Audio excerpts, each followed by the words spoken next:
The King isn't just losing games, he's losing his fans. Nearly 90% of Lakers Nation has officially turned on LeBron. Very soon, LeBron's time in LA is going to be done. We're just all waiting. So during Luka's extension press conference, Rob Pelinka had this to say about LeBron's future with the team. Pelinka said, if he had a chance to retire a Laker, that would be great. So personal feelings and opinions aside, but should LeBron feel disrespected by how the Lakers are treating him at this point? No, I don't think so. They got new blood. The King didn't lose his crown because of finals loss. He wasn't pushed out by management. He didn't even get traded that he got rejected by his own fans. And Lakers fans made it loud. Almost 90% of them are done with LeBron James. Not with respect or thanks, but with pure frustration. This is the same guy who helped bring a championship 5 years ago. But one moment changed everything. One absence, one decision, one quiet Sunday spoke louder than any press conference ever could. People keep asking what really ended LeBron's Lakers era. Was it the losses? The control? The passive moves? No, it was something more personal, more calculated, and honestly, more embarrassing. This wasn't about basketball anymore. It was about showing up. And in that moment, LeBron failed.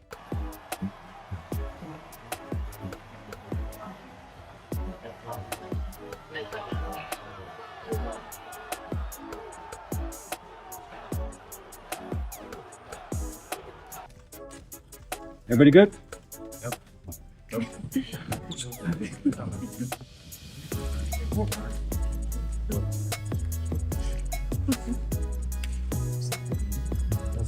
Luka Doncic just signed a massive 3-year, $165 million deal with the Lakers. This wasn't just a contract, it was a statement. While Dallas hesitated, LA moved fast and fearless. The message was clear. This is the new face. This is the future. This is who we're riding with. The organization treated it like it mattered because it did.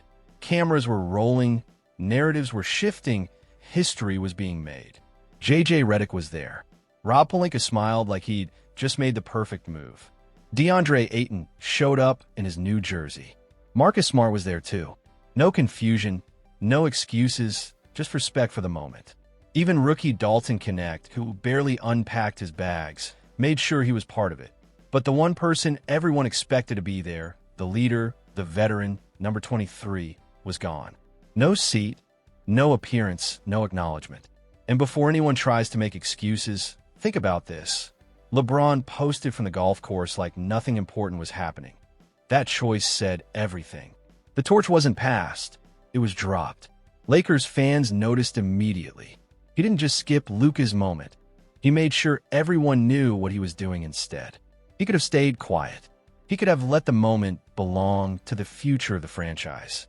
Instead, he posted himself golfing, like a flex, like a message, like he wanted the attention. That wasn't an accident, that IT was intentional, and the pettiness was impossible to miss. One analyst said it best, nothing about this was subtle. He wanted everyone to notice he wasn't there and talk about it. Mission accomplished, but not the way he hoped. Nobody's impressed, nobody's inspired, and nobody's defending him. This wasn't bad timing. It wasn't a scheduling issue. It was strategy, plain and simple. Passive-aggressive behavior from someone who can't stand not being the center of attention for even one day. When the Lakers' biggest offseason moment didn't revolve around him, he hijacked the narrative. He forced the spotlight back on himself, not with words, but with silence, and a golf cart at IT was almost clinical how predictable it was. Textbook ego, textbook insecurity, wrapped up in a purple and gold jersey.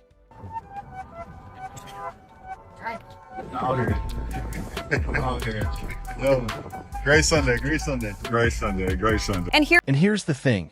This wasn't a one-time move. The golf course snub fits into a pattern that's been building all off-season.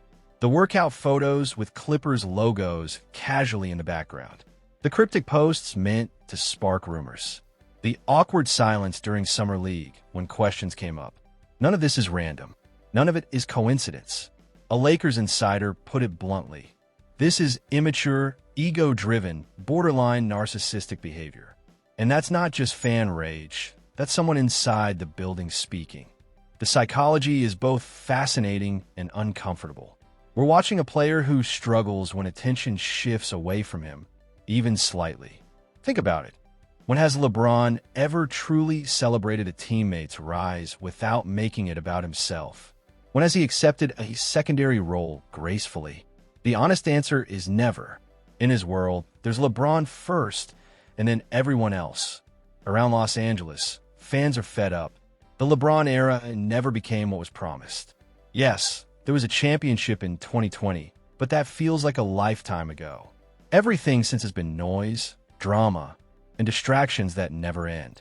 Fans didn't sign up for cryptic posts and silent protests. They signed up for banners, celebrations, and excitement. T.O. get a pulse on the fan base. We reached out to Brandon, a lifelong Lakers fan living in Law, asked him straight up, what percentage of Lakers fans actually want LeBron gone? His answer was clear, no hesitation, no sugarcoating. He said 80 to 90%. Let that sink in for a second. Brandon made an important point. You have to separate actual Lakers fans from LeBron fans. A lot of people follow him from team to team. They're not Lakers fans, they're LeBron fans. That hits hard because it's true. He summed it up bluntly. At this point, he'd rather trade him for whatever the team could get.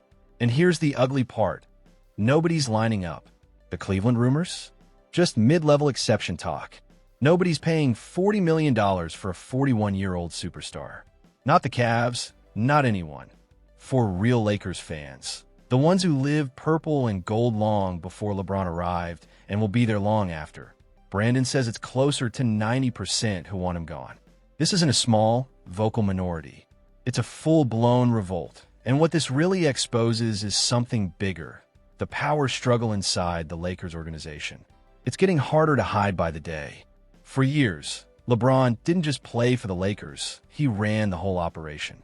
Coaches came and went, but his influence was always there. Roster moves didn't happen without his fingerprints. Draft picks, locker room direction, long-term vision, it all bent toward LeBron. The franchise didn't just revolve around him. It orbited him completely, but those days are over. The shift has been brutal to watch. The page is turned in Los Angeles, and LeBron is clearly struggling with the reality that the book isn't about him anymore. This transition wasn't smooth. It wasn't respectful, and it definitely wasn't comfortable.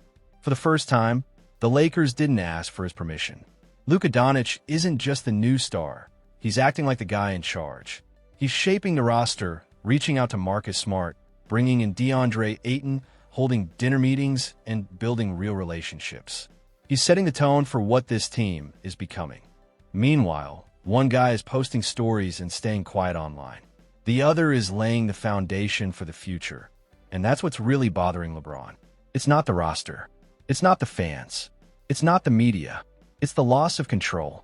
For the first time in his career, he's not the decision maker. He's not the center of the franchise universe.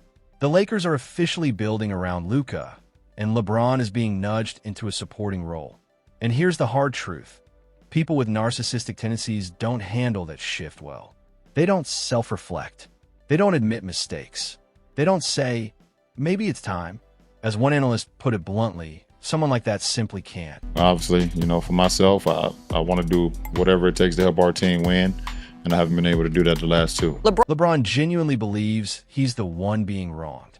In his mind, the organization betrayed him. He can't understand why the Lakers stopped centering everything around him. The truth is simple. The franchise didn't turn on him, it outgrew him.